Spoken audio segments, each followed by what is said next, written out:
for dessert, as a sort of a curtain call, we usually have a poem by A. Milne of Winnie the Pooh fame called King John's Christmas. King John was not a good man. He had his little ways, and sometimes no one spoke to him for days and days and days, and men who came across him while walking in the town gave him a supercilious stare or passed with noses in the air, and bad King John stood dumbly there, blushing beneath his crown. King John was not a good man. And no good friends had he. He stayed in every afternoon, but no one came to tea. And round about December, the cards upon his shelf, which wished him lots of Christmas cheer and fortune in the coming year, were never from his near and dear, but only from himself. King John was not a good man, yet had his hopes and fears. They'd given him no present now for years and years and years. But every year at Christmas, while minstrels stood about collecting tribute from the young for all the songs they might have sung, he stole away upstairs and hung a hopeful stocking out. King John was not a good man. He lived his life aloof. Alone he thought a message out while climbing up the roof. He wrote it down and propped it against the chimney stack. To all and sundry, near and far, F. Christmas in particular, and signed it, not Johannes R., but very humbly, Jack. I want some crackers and I want some candy. I think a box of chocolates would come in handy.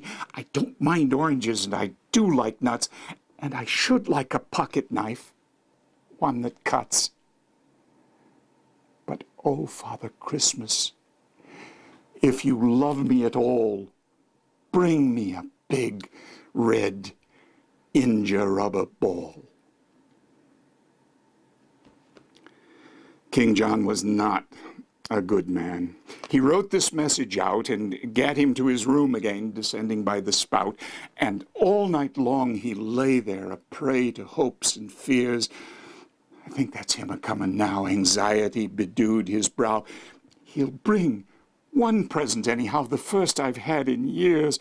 Forget about the crackers and forget about the candy. I know a box of chocolates would never come in handy. I don't like oranges and I don't want nuts, and I have got a pocket knife that almost cuts. But, oh, Father Christmas, if you love me at all, bring me a big, red, india-rubber ball. King John was not a good man.